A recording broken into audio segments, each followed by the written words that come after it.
Welcome, everyone. I'm Amy Mart. I am the Director of Professional Learning here at the Buffett Early Childhood Institute, and I am very, very pleased to be sharing with you today a session on digital storytelling featuring Dr. Chip Donohue. Chip's the founding director of the Technology and Early Childhood Center at the Erickson Institute and Senior Fellow at the Fred Rogers Center for Early Learning and Children's Media. We are very lucky to have Dr. Donohue with us today to share some information about how to support students to be producers of digital media. Dr. Donohue, please. Great, Amy, thanks. And welcome to everyone. Storytelling, children's books, all these things are things that I love dearly, and I love dearly when we're all together. So I'm glad we can virtually be together to do this, but look forward to the time when we can be together really face to face and share these ideas. The topic today is digital storytelling, and it's one that I really get excited about. I've been thinking about young children and technology for many, many years, actually going way back into the 80s when Apple II computers first came into preschool classrooms.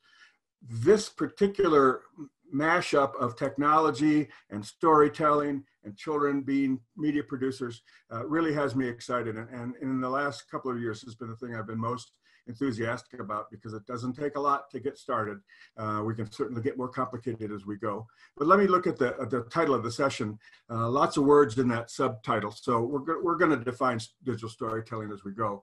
But in that long subtitle, technology tools, so that's one part of this. What are the tools that we need and how do we provide children with those? How do we support children?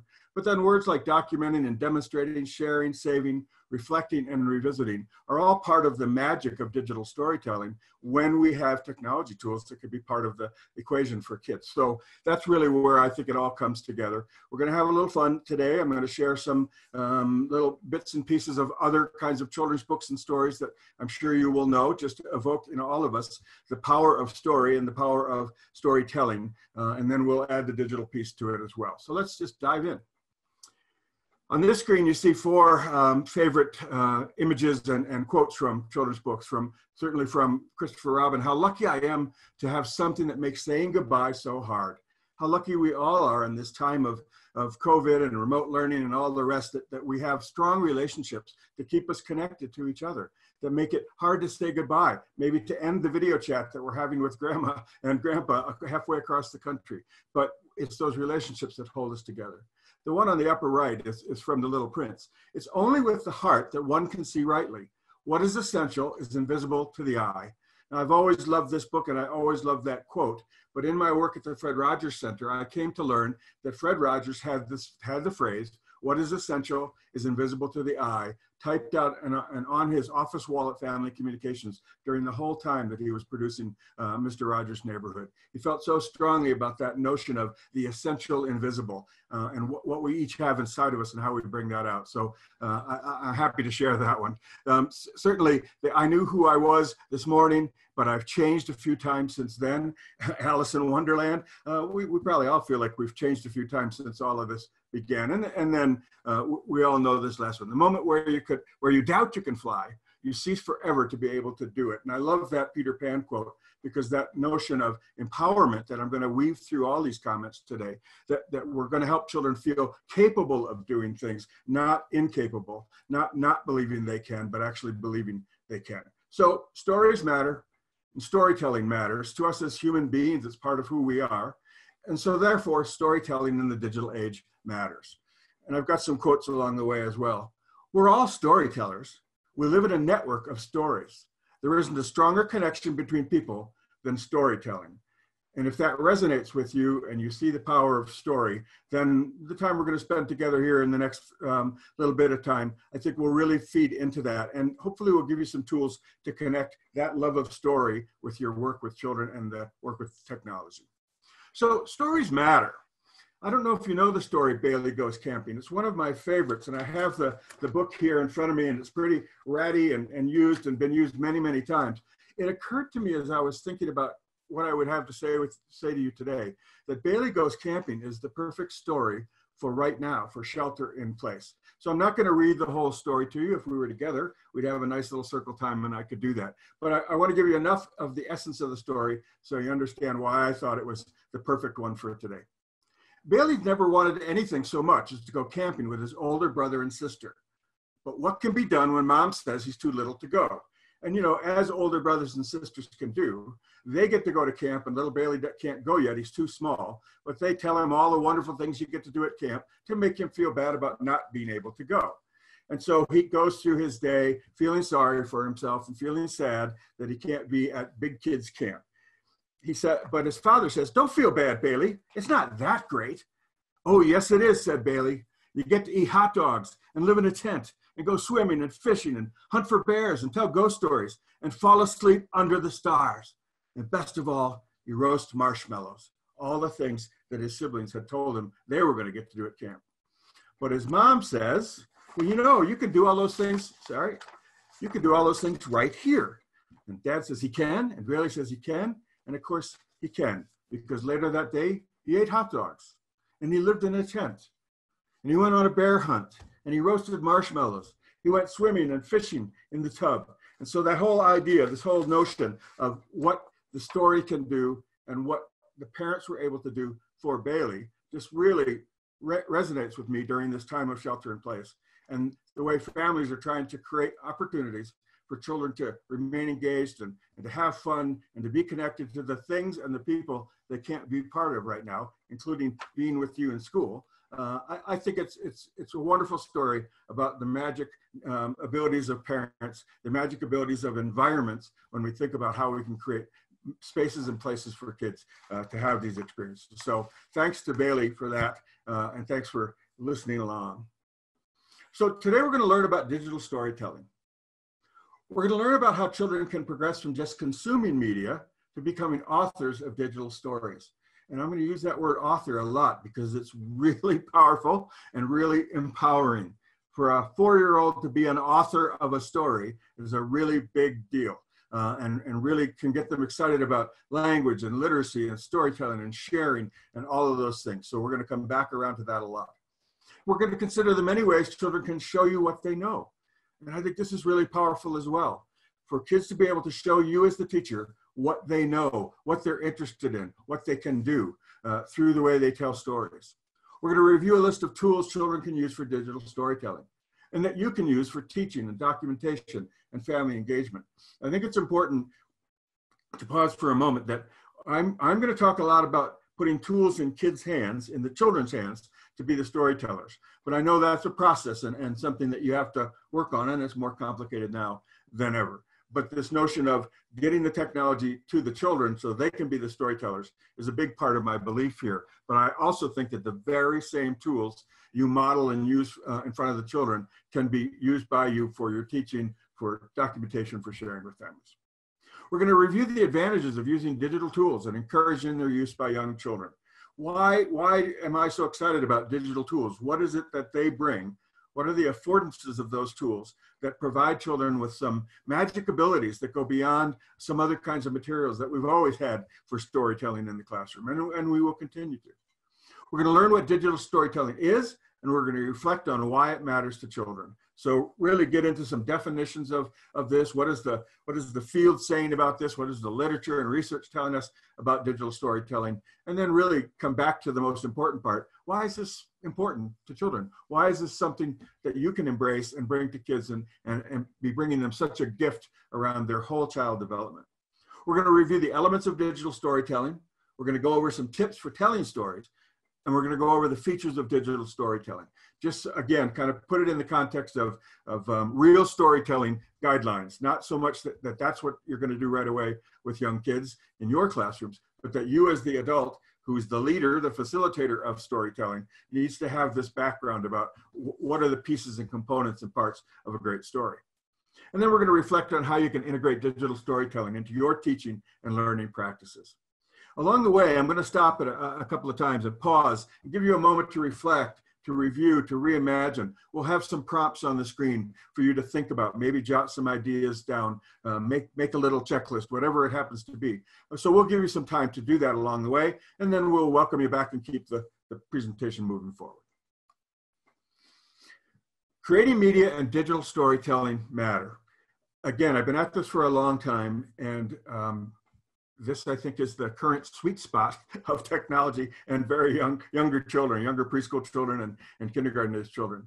So, you know, we all consume media. We all start there. You turn on the television and you watch a movie, you stream something, a movie from a streaming service onto the TV. You all watch something together. You watch something alone. You watch a YouTube video. We all consume media. And the idea of consuming media is that it's one way, right? It's coming at us from the screen. There's nothing I could put back into the screen that changes it from a one-way transaction. And let's face it, we all grew up with that. That's watching television as a child. I remember watching Saturday morning cartoons as a young boy, every Saturday morning, being so excited about what was going to be available to me. But those were not two-way transactions. That's what the technology of today can provide. And then meaning making, next on our little progression here, is the notion of children always need to make meaning out of their world, their life, their experiences, what's going on. What does it mean to be sheltered in place and be 4? What does it mean to be a remote learning student and be 5? Whatever it happens to be, that if we can give them tools that can help them make meaning out of that situation, to look at their lives and come up to some conclusions themselves, that's really powerful too. And then this idea of creating media and being a media creator and the empowerment that comes from not just looking at something somebody else did, but actually doing it yourself. And I'm going to get deeper into why that's so important in a minute. That leads me to this digital storytelling idea that we put all these together and we start to think about how these tools and storytelling are a marriage made in heaven because they really can support each other. And then the last one, again, I told you I'd say it more than once, and I will. Becoming authors is so empowering for young children to say, I put my name on this. This is my story. I put it together, I told it, I shared it, is really powerful. It's been said that next to hunger and thirst, our most basic human need is for storytelling. So far, our 2 quotes from the experts have reminded us that how fundamentally human storytelling is. Now, I want you to look at the 4 images that are on the screen right now. Take a moment and just see if you can figure out what kind of technology is being used in each of those images. And if you said digital camera, you're exactly right. Look at all 4 images. Pretty simple technology, pretty affordable technology, but in the hands of the children, right? And so the idea that the child is in control, can decide where to point the camera, when to take a picture, takes a look and shows it to other people along the way. You see the 2 boys that are enjoying interviewing each other by camera and the young girl on the bottom who's showing the image on the screen. One of the things about digital technology is that it's immediate, right? So it's not like the old days where some of us grew up with you had to send the film in to be, developed, and then it comes back. A week later, you see the pictures, the situation's long gone. Now it's so immediate, so fast, that in fact, it's real-time storytelling. That's a powerful idea. So we want to give children digital tools so they can show you what they know. And I've talked about how powerful that is.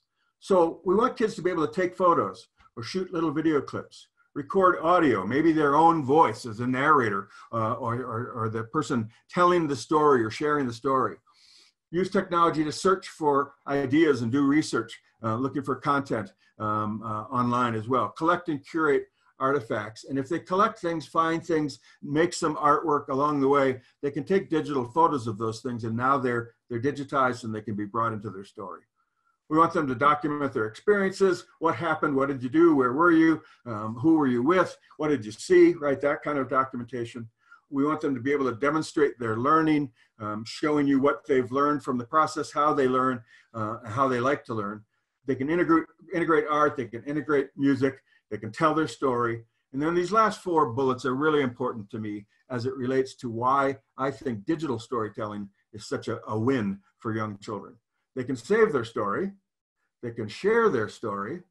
They can think about what it took to create their story, and then they can go back and look at it again. So saving it, right? It's not gone. It's not poof and it's done. It's not a piece of paper that goes home to the parents and ends up on the refrigerator for a little while, but then is gone, gets replaced by something else. They can save this digital file. Sharing it is really powerful. So they can share it back to the teacher, with their classmates, with their family, with grandma and grandpa halfway across the country. That can lead to an amazing opportunity in a video chat to talk about the story and have grandma and grandpa asking the author, tell me about your story, tell me about what you were doing. You start to get the point here. This is powerful, powerful stuff that can come down to 4-year-olds and 5-year-olds very nicely. Reflecting, of course, is a life skill to think back on what did I learn, what did I do, how did it go, what would I do differently? All of those kinds of things are available. And then this notion of revisiting, to come back to it again. I want to pause for a minute and tell you my favorite digital storytelling story of all time from a 4-year-old classroom. 2 kids were in the block corner all morning, really busy, really talking to each other, building together this big tower.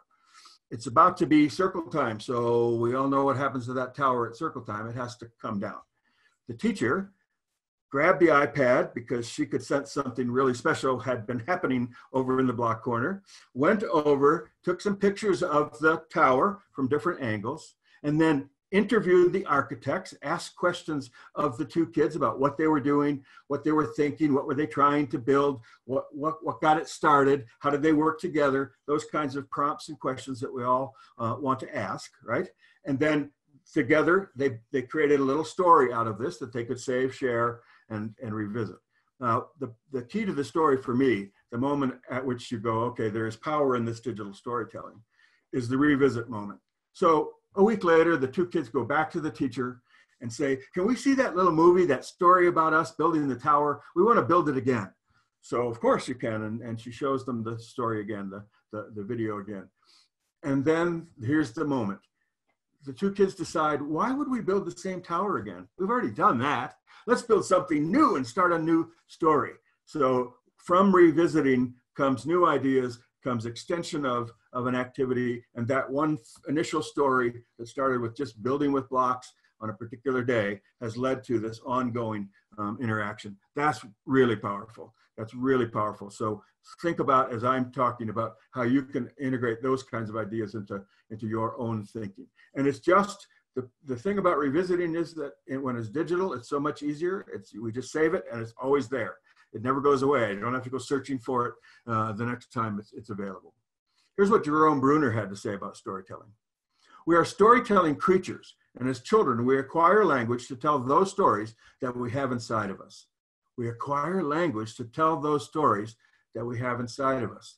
The human desire to tell a story, to get the language out, to learn language, and then give it back, the reciprocal nature of language and of story. Again, really powerful. And I think by now you can tell I get pretty excited about this stuff. I think it's really, really something that we can do. It's not that hard to do. It's certainly not hard to get started with, just with a little digital camera, but we can go deeper as kids are ready to. So digital technology for storytelling, hardware and software, a little shopping list here. You can be thinking about what you've got available to you. A laptop or a desktop computer, somewhere along the way, we need a computing device to capture all of the elements of the story. I'm a big fan of laptops over desktops just because they're a little bit portable, but I'm an incredibly big fan of tablets and smartphones as being completely mobile. And so the storytelling tool goes on the walk in the neighborhood with us, goes out on the nature hike and is right there to record what we see and what we find and what we're talking about, right? So this idea of mobile technology that we all can't live without today is, again, a powerful idea in an early childhood classroom, because the technology can go where the exciting ideas are happening, like to the block corner when the tower's being built, but also out on the walk and in the art corner and in the dramatic play corner, wherever it needs to go. Now, having said that, I'm going to put a big circle around tablet, and I know that tablets are part of the work that's being done in the Omaha school system. They have more screen real estate, right? A smartphone is a great thing for on the go, but not as much fun really as a storytelling tool once we've captured things. But boy, what a gift you can give to the parents who are at home sheltering in place and trying to survive as you are remote learning and their children are remote learning. If they always have their smartphones with us, we always do. Somebody's got something in their pocket. That means they always have a digital storytelling tool along with them, always. That's really powerful. And nudging parents and encouraging them to think about those storytelling moments, I think is really good.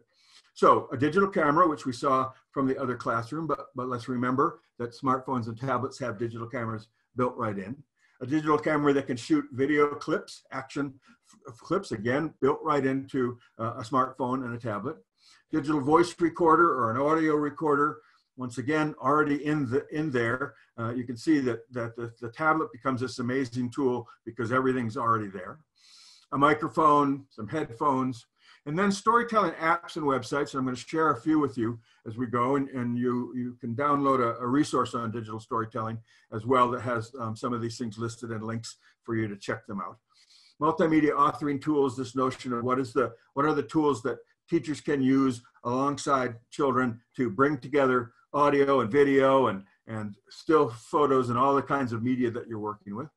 Presentation software. Turns out that Microsoft PowerPoint or Apple's Keynote or Google Slides are great digital storytelling tools because kids can overlay and use their the slide kind of mechanism to create and bring in content. So we don't even have to have a specialized piece of software necessarily if we've got those. And then, this idea of Google search or whatever search engine you have available and building in that notion of doing the research about the story is really important. I like the little image here in the corner, this idea that in your laptop, you've got the library. It's evocative of what I'm trying to say, that kids can create and build this library. And imagine over time, you're the teachers, imagine over time, we can look at the story that little Chip wrote when he first came to school or as remote learning began in the fall, and then the story that he wrote with someone else middle of the year, and the stories that he's writing at the end of the year, and we can see that progression, not just in his storytelling skills, but language and literacy and cognition and development. So again, all of these things can just feed into the work. So here's a couple that I'm going to recommend, and give me just a moment here. As I'd recommend, I actually don't typically recommend. I'm going to share these with you, and you can take a look and see what makes most sense. You can see what you already have available or what can be available inside your classroom and in the remote learning environment. But these are some of the ones, the top four on the top are storytelling apps that really exist specifically to help young children, preschoolers, create stories because they provide a template and put a picture here and add a song here, and it's that kind of thing. Book Creator, which is the one at the top here, is one that a lot of the teachers that I worked with in Chicago when I was in Chicago really liked and really used. But all of these get great reviews and Common Sense Media, and they all do similar kinds of things. So again, on the handout, you'll be able to take a look at these. And then at the bottom, you can see some adult tools that can be useful for children's storytelling. Again, PowerPoint or Keynote or Google Slides, VoiceThread, which is really a kind of a narration and vocal storytelling, oral storytelling tool that can be used. Wakelet is a place where we can again aggregate content. So have a play, take a look. You may already be familiar with some of these. If not, take a look around and see what you think and see what best suits your needs. And some of these are free, some of these are a little low cost for an app, but these are also things you can pass along to the parents about tools they can use, tools they can have on their smartphone or on their tablet, and be ready to tell a story at a moment's notice. So these same tools that I'm telling you are so exciting for kids to get their hands on are the same tools that are exciting and powerful for you as teachers to get your hands on in your teaching, in supporting children's learning, in documentation, which you need to do for so many reasons, and in family engagement. So just quickly, let's tick through some of these. So the analog, the old school, the can't believe we still do it that way tools, right? They'll never go away. They'll never not be valuable to you as a teacher and to children growing up and to parents. But we tend to get so excited about digital tools that we forget. We can take notes and create transcripts and write journals and save children's artwork, have work samples of the things that they've been doing, stories, all to keep these in analog files. We've been doing that forever, and it doesn't have to stop now, and it shouldn't. Then we get to digital files. Now we can have video recordings and audio recordings of your observations, children's questions, your conversations with children, these kinds of things, again, that you can catalog over time, document over time. Digital photographs, you can create slideshows, examples of the child's work, artifacts, and other evidence that you can convert into digital files. And there's it is again, save, share, and retrieve. So you get the point. These same tools in an early childhood classroom are the tools everybody's going to be using. And the power of that is that children see you using these tools for documenting, and then you can be talking to them about how they document what they're doing with the same tools. Pretty powerful. And again, the ability to share with families is powerful as well. And then some specific tech tools, your smartphone, the tablet, audio recorder. We talked about these. Text messaging and emails and e-portfolio platforms as a way to communicate with families, a way to share stories with parents and others. I think that's really powerful. If you go back through all of this and you just take a moment to reflect on your own work, this is all about storytelling, really, isn't it? It's all storytelling. It's about observing something and writing it down and sharing it with someone else, coming back to it later. So, you know, this notion of storytelling as a really big construct for our conversation, I think, is important. Dr. Seuss said this: "You're never too old, too wacky, too wild to pick up a book and read to a child. Never too old." Okay, here's one I'm going to really encourage you to take a look at. It's at bookcreator.com. Because now there, you can go see examples of kids' books, and so you get some ideas about digital books and digital stories that children have created. But you can also go there to see what kind of teacher-created books and resources have been created, and they're divided by age and developmental level and grade. So you really can hone in on the children that you have in your virtual classroom, in your remote learning classroom right now, and what kinds of things can you use. But I love this little list of things that you can do.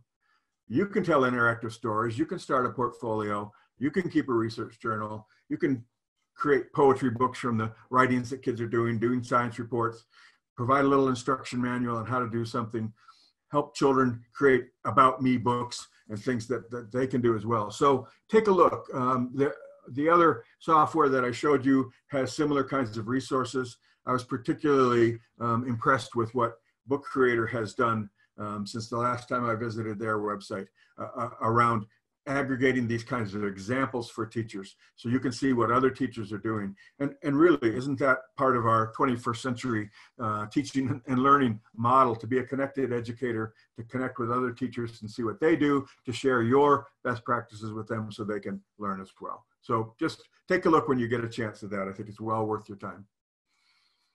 So digital storytelling matters. There was a study done in 2016 about teachers' experiences of using digital storytelling in early childhood education. So this is right there. It's right in your sweet spot, right? So they identified some barriers to digital storytelling. Technology access, and we know that that's been a barrier in the remote learning environment as well. Not all kids have had all the technologies they needed to participate and contribute in remote learning settings. How many students do you have? What are your time constraints? What's your teacher workload? Have you had professional development on how to use these tools and how to use them to support children's storytelling? So, you know, nothing that unfamiliar or surprising there. These are kind of common no matter what question we ask of teachers, but important to understand going in. What are the limitations that I have to face? But then the research also got teachers to talk about the benefits, and here's what they had to say. Using digital storytelling as an alternative problem-based learning tool. An alternative problem-based learning tool. So using storytelling as a way of solving problems. Interesting. Enhancing young children's motivation. Well, I'm kind of motivated talking about this with you right now, and I think kids can get excited about this too. You know, Fred Rogers had a great expression. He said, you know, when you do something you love in front of children, they'll catch your enthusiasm. So if you get excited about technology and storytelling, kids will get excited about it too. It's a really powerful part of your role as a role model and a mentor. Providing impetus for change in teaching practice. So, thinking about how did I do this when I integrated this? What did it change? What can I do differently? How can I do this across the curriculum? Overcoming parents' resistance about early childhood education. And the resistance may often be around technology. So now you're doing a very tech-forward kind of idea, and parents of younger children often are concerned about that. And then right now, in the middle of the pandemic, lots of parents are concerned about screen time. They were concerned before, and now they're really concerned because with remote learning and all the other ways that kids are spending time on the screen time's gone up. So how do we make sure that screen time is positive and beneficial?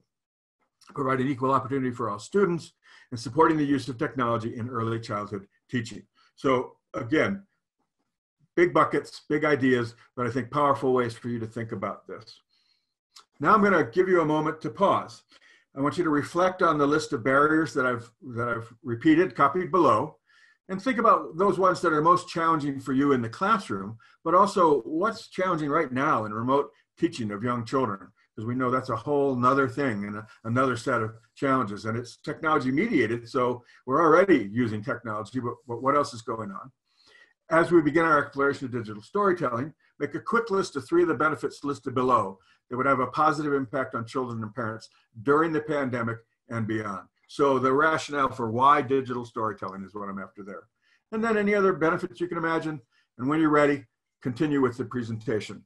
Okay, we'll be back in just a moment.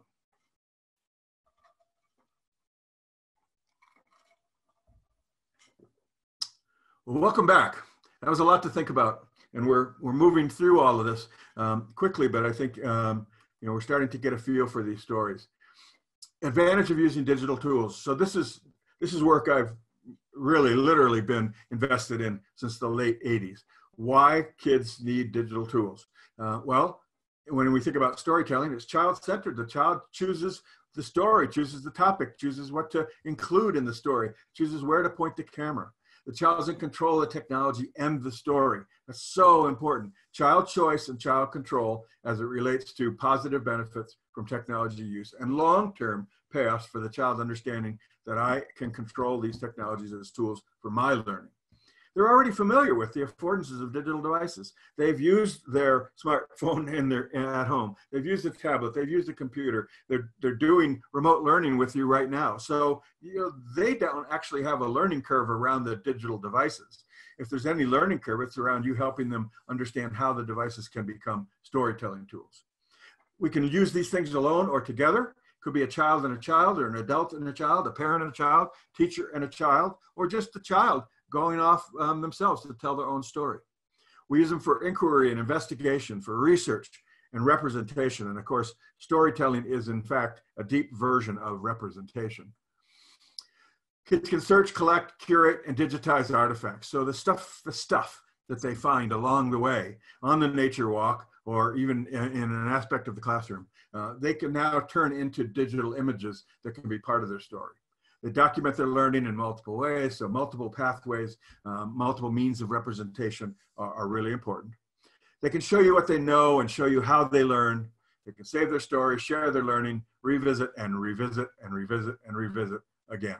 So we've talked about those words, but seeing them in the context of what children directly get out of it, and looking at the images that I've chosen to include here and how they relate to the notion of storytelling and story sharing. So you take a child's story plus the affordances of the devices, and you've got digital storytelling. That's what it's all about. We can use digital tools to encourage playing well with others, communicating, cooperating, collaborating, connecting, co-authoring. A couple of kids write the story together. The 2 architects that built the tower, they're co-authors of that story. So that's also another powerful way to connect. Expressing thoughts and feelings. So what are the emotions and what are kids thinking about? What are they feeling? Very important right now to think about ways that we can give them to share that with us. Being curious and creative. Imagining, pretending, playing, practicing, exploring, experimenting, testing, iterating, debugging. The last word is so much fun here in the digital age. Lots of us are dabbling around with coding and young children. What I love about coding is not so much that they learn to code or that they'll someday as an adult become a coder. It's that the notion of debugging. I write the code, I try the code, it doesn't go the way I thought, the turtle doesn't turn in the direction I wanted, I've got to debug it. I didn't get it wrong, I just need to make it better. And I love that concept for preschoolers around being free to learn, because they're not afraid of getting it wrong. They're just going to try it, and then they'll try it again, and they'll try it again till they get it to do what they wanted it to do. So we can use digital tools to encourage observing and noticing, organizing, documenting, asking questions, figuring out how things work, problem solving and solution seeking. I love that phrase. We say problem solving a lot, but I love the idea of solution seeking and solution finding. It's a more positive version of that. The problem isn't a problem. It's something that we need to find a solution to. Identifying and overcoming challenges, persisting through failure, that idea of fun failing. So persistence to get it to work the way you want to is really powerful. So I'm going to pause here again. Reflect on the advantages to children of using digital tools for storytelling and the kind of behaviors and dispositions that these tools can encourage. And think about how you're currently leveraging digital tools in your class, in the classroom and during remote learning. What is the role of technology and how is technology integrating? Make a quick list of the technology tools available to children in your classroom. And beyond digital storytelling, jot down a few of the benefits you see from children from integrating technology successfully into your teaching and learning practices. I'll give you a little time to think about that, and we'll be back soon.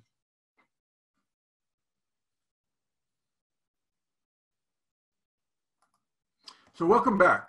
A few definitions. Digital storytelling at its most basic is using technology to tell a story. The process of using digital tools to develop a multimodal and multimedia narrative, sounds kind of technical, doesn't it? That can include a combination of text, photos, videos, audio, music, digitized artwork, and artifacts. So it doesn't have to have all those things. A digital story can be a photograph and a child describing what the photograph is in real time, but it can include these other things as well. It includes the integration of technology tools into your teaching and learning, and engaging children in storytelling, story sharing, saving, revisiting. I like this from the Digital Storytellers Association. The modern expression of the ancient art of storytelling. The modern expression of the ancient art of storytelling. Using digital media to create media-rich stories to tell, to share, and to preserve. Powerful. When educators and teachers invite children to invent stories, they're nourishing their narrative skills and enriching many other competencies, such as creativity and linguistic skills. By creating stories, children have the chance to consolidate their knowledge and acquire new ones. I love that. A powerful quote, but look at the words that I bolded. When teachers invite children, right there, that's a powerful idea, to invent stories. So invite and invent. Now we're on to something. We're on to something really powerful that can be useful to you across the curriculum. Here's one more. Educators can use digital storytelling to support students' learning by encouraging them to organize and express their ideas and knowledge in an individual and meaningful way, while developing voice and facility in child-computer interactions. Again, kind of a little researchy sounding, but it's saying the same thing, right? We're encouraging children to share their thoughts and feelings, to gather their thoughts together and express them in a story. And this reminder that we all have a story to tell. Everybody has a story to tell. When you complete the multiple steps of designing, creating, and presenting their own digital stories, it builds skills for children. Linguistic skills might include writing a script when the children are old enough to start with a script that then drives the story. A better understanding of short stories and narratives and how story works. Information gathering skills, research, collecting, organizing, analyzing, documenting, all words that we've been saying before. Problem solving or solution finding skills. Meaning making, listening, observing, noticing, representing. Noticing is one of those really powerful words, isn't it? Constructing knowledge and understanding, and media literacy skills around how media works and media information works. But we also gain technology skills that are valuable beyond just storytelling, right? We start to see that technology can be a creative and imaginative tool, that we can use technology to communicate and collaborate, to share, to learn, in your case, to teach and learn. It's about social skills and teamwork, opportunities to learn about reflection and the value of that. You know, one of the really powerful things is the notion of presenting. So children tell their story back to their classmates, and they get some questions get asked, and they get constructive feedback, and they learn to give and receive feedback. That's really powerful as well. self-expression, self-representation. And the writer experiences the power of using their own voice to express their own ideas and becoming an author and a media creator. And I can't say it enough, how empowering it is for a young child to be able to say, I wrote this story. And to use the words an author would use around writing is really powerful. So storytelling matters to children. The child says, I can tell my story. I can document what I did. I can share what I'm interested in learning about. I can show you what I know and what I think and how I learn. I can be listened to and heard. So the same ideas, but from the eyes, the perspective of a child. And I don't know if you know the book Swimmy by Leah Leone. It's another one of my favorites. And when I was a professor and teaching teachers, teaching future early childhood teachers, they would all tell you that I always started every class with a children's book, and there was always some reason why that book was the one I chose for the particular day. This one, Swimmy, to me is about collaboration and teamwork. And when they had learned to swim like one giant fish, he said, I'll be the eye. So Swimmy, the tiny little fish, gathers other fish together. They realize that when they swim together and cooperate and put themselves in the shape of a big fish, they're going to succeed. And so they swam in the cool morning water and in the midday sun and chased the big fish away. So that idea again of we can do more, we're more powerful together than we are alone. And that seems like an important theme right now also, again, with remote learning and shelter in place, when we can feel isolated and we can feel like we're not a part of the big fish that we could be if we were all together. We need to find ways to feel like we are together. So I can turn our objects and artwork and things I build or find into digital artifacts. I can say my story, I can revisit my experiences, I can share my learning, I can practice how to get along with others. I chose the word practice on purpose because it's hard to get along with others. It's hard to learn about that, but I think embedded in the storytelling process can be some opportunities for social emotional learning. I can learn about technology tools and storytelling. I can be an author and a media creator. Pretty powerful. 2 quotes from Fred Rogers. Imagining something may be the first step in making it happen, but it takes the real time and real efforts of real people to learn things, make things, turn thoughts into deeds or visions into interventions. So this idea, again, of imagination and imagining, and that it's a human process and it takes coming together to make it work. Then Fred also said this, when you nurture children's curiosity, they'll be interested in learning by noticing, predicting, exploring, and experimenting.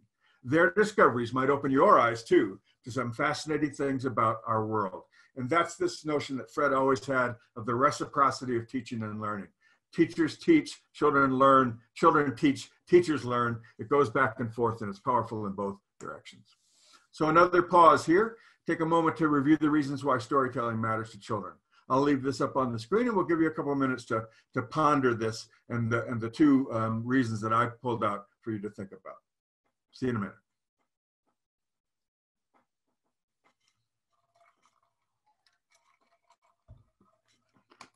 All right, welcome back.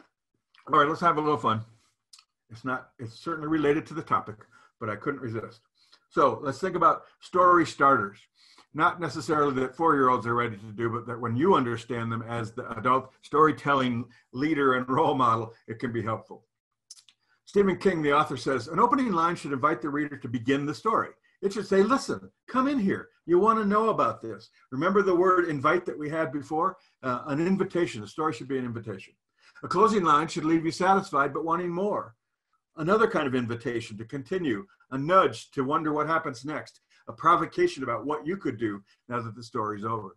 And classic fairy tales often begin with the once upon a time and the end with the and they lived happily ever after.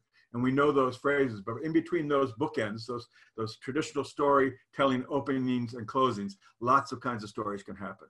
And then the Good Witch from The Wizard of Oz says, it's always best to start at the beginning, which seems like good advice around storytelling. Okay, now here's another little bit of fun. Familiar opening lines from children's books. You may know all of these, you may have heard them, you may have read them, you may love these books. In an old house in Paris that was covered with vines lived 12 little girls in 2 straight lines, from Madeline. The sun did not shine, it was too wet to play, so we sat in the house all that cold, cold, wet day, from The Cat in the Hat, Dr. Seuss. There was once a Velveteen Rabbit, and in the beginning he was really splendid, from The Velveteen Rabbit. You get the point here. I love children's books. I love wonderful writing. And that opening line in each of these just draws you into the story. Here's 2 more. In the light of the moon, a little egg lay on a leaf from the very hungry caterpillar. All children, except one, grow up from Peter Pan. And of course, Peter was the child that didn't want to grow up. The most difficult thing about writing is writing the first line. That quote, I think, is appropriate after we put these classic first lines in front of you. It's hard to start a story, but it's good to remember that even for children, it can be hard to start a story. So you providing some story starters that get them thinking can be helpful. And just a couple of last lines as well from The House at Pooh Corner. But wherever they go and whatever happens to them on the way, in that enchanted place on the top of the forest, a little boy and his bear will always be playing. Doesn't that leave you with an imagination about what Christopher and the bear are going to do beyond the stories that we've heard? And isn't it comforting to know they'll always be playing? And how happy I am now that I've become a real boy from Pinocchio. And that, again, that notion of leaving us with that. Pinocchio goes from puppet to real boy and is thrilled about that. Okay, so this one's nice visual, a path to a story. What's the setting? Who are the characters? What's the problem the characters are trying to solve? What happens at the beginning? What goes on in the middle? What's the end? What solution did they come to? Right. So I just like the visual of this as an example of, what are those simple component parts of a story that you can help kids think about. Where were they? Who was there?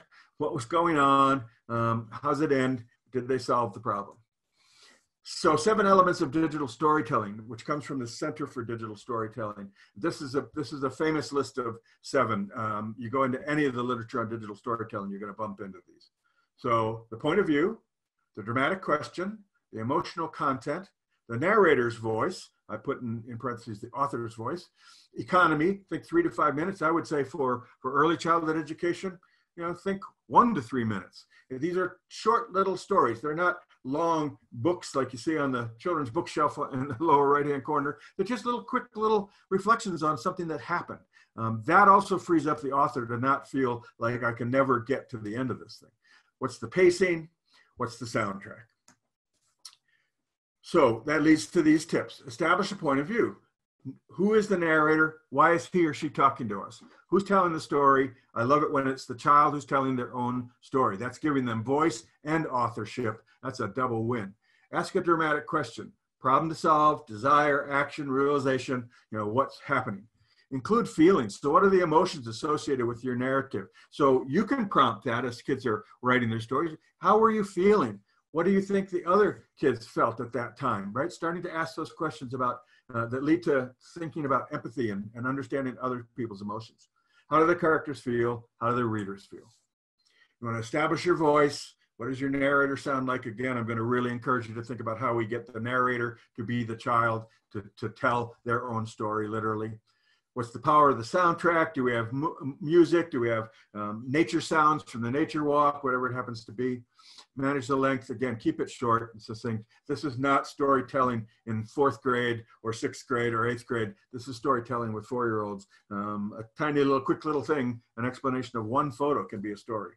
And then, again, this idea of pacing. So there's some features of digital storytelling as well. Audience. Stories have a particular audience in mind. So who is the story being written for? What's the purpose? Stories are trying to accomplish a task, to inform, to educate, to entertain, to scare, whatever the task is, right? And again, I want to be clear. These storytelling features are for you as the educators, to have in mind as you provide prompts and nudges and encouragement for kids as they start to mess with story, so that over time they begin to weave into their narratives, their short stories, some of these ideas that fit in the larger context of storytelling.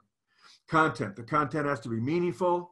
We use digital content to enhance the story and engage the reader. So again, what kinds of things can we bring into our digital storytelling from outside? Photos of architects, artifacts, children's photos, children's art. Voice. Stories are told from a specific perspective. So use the narrator or teller's voice. I just said it 3 times, I'll say it 4.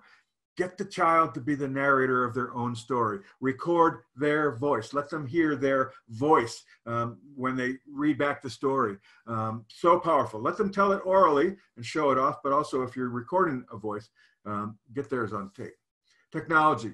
Use tech tools to integrate all kinds of media. We've hit that hard. Connections. Good stories connect with the reader. So helping a young child to understand how their story has meaning to their family or to their grandparents or to their classmates is a part of understanding that stories connect with others. And then economy. Stories that tell just enough to get the point across. Well, again, I'm encouraging you with very young children, with preschoolers and kindergartners to think about literally short stories, just as a way for them to get started at the notion of, I have a story to tell. So digital storytelling, again, you can take a look at this website, and this is included in the handout. Karen Liranen has this amazing website. She uses Book Creator, but there are others out there that use other platforms, as I've mentioned. But go there and take a look, because she's got lots of examples of children's books. She's got lots of examples of books that she's created. She has sections that talk about how do you use Book Creator for literacy? How do you use storytelling in numeracy? How do you use it in science or social studies? What about PE and music and art and on field trips? You get the point. This teacher sees digital storytelling deeply embedded across the curriculum and with power everywhere. So the power of story as it relates to all aspects of the curriculum and of learning in a 4-year-old and a 5-year-old classroom, it's right there as a powerful tool. So again, on the handout, you'll have this link, and I really do encourage you, like I did earlier about going to the Book Creator site. This is a site by a teacher who uses Book Creator, so you can see how that plays out. So digital storytelling for teaching and learning. How will you integrate digital storytelling into your teaching? What's the opportunity here? How do you fit it into remote teaching, and how do you fit it into when we get back together in the classroom? How can you integrate digital storytelling into children's learning across the curriculum? It's not just a language and literacy activity. It takes language and literacy to tell the story, but language and literacy can help us understand other aspects of life and learning. What tech tools do you need to get started? As I said from the very beginning, really a digital camera. If we have nothing else, we're already in the storytelling business. But I'm guessing you have more than that at your command. And when you have an iPad and as a teaching tool, then you've got a really powerful way of using technology. Think about that for just a moment, and it's the same with the smartphone. I had a friend once describe to me that the power of a smartphone was that every media lived right next to every other media in this tiny little package. That's pretty good conceptually, right? So your music lives next to your book collection, lives next to your email, lives next to your text messages, lives next to your Google searches and your maps. They're all there in this tiny little package. And so the opportunity to connect those things is there in those digital tools. So have some fun with that. I would recommend before you dash into this that you do a little digital storytelling yourself if you've got children at home with you now or even on your own, so you start to understand the process and what tools work best, and then you can help children. And how can you use digital storytelling to enhance family engagement? So this idea that as children create stories and you share stories, you create a different kind of connection with parents. Let me give you a couple of other ideas about stories before we wrap up. One is someone could have a camera in the dramatic play area and capture some dramatic play.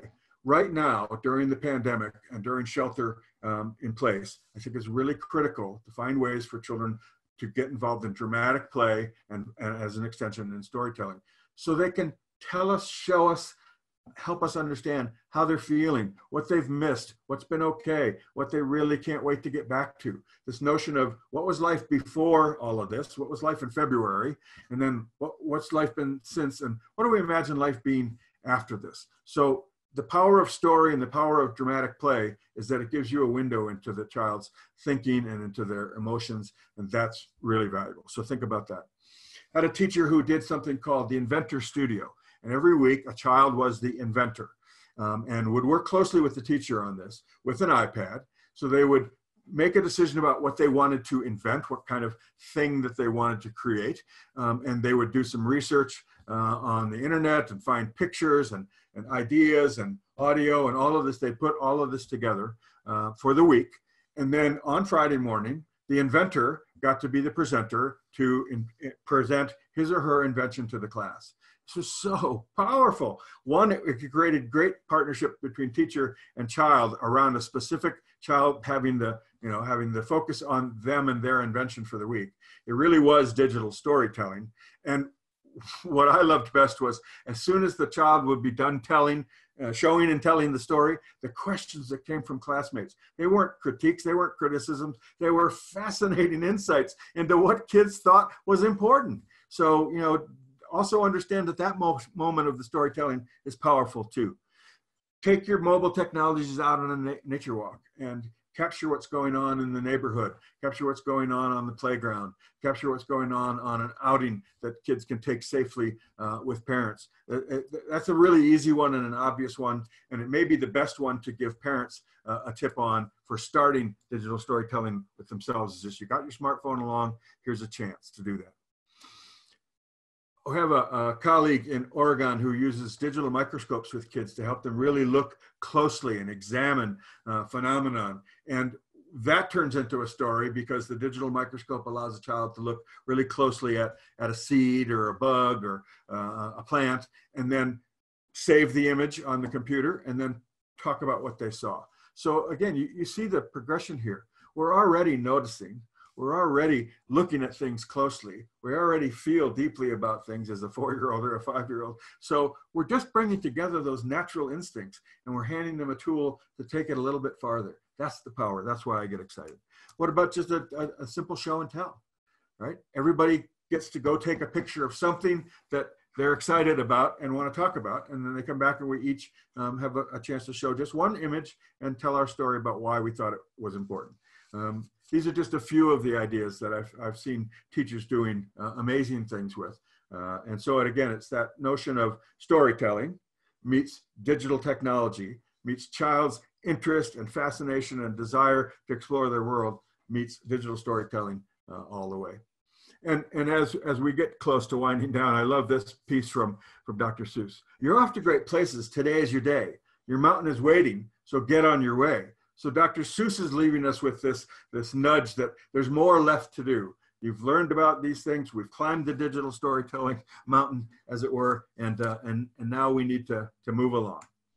Okay, so one more pause for you here. Take a moment to review what you've learned and what you're thinking about digital storytelling in young children, and respond to these. Just jot down a few little notes about each of these 4 questions, and we'll be back in a minute to wrap up.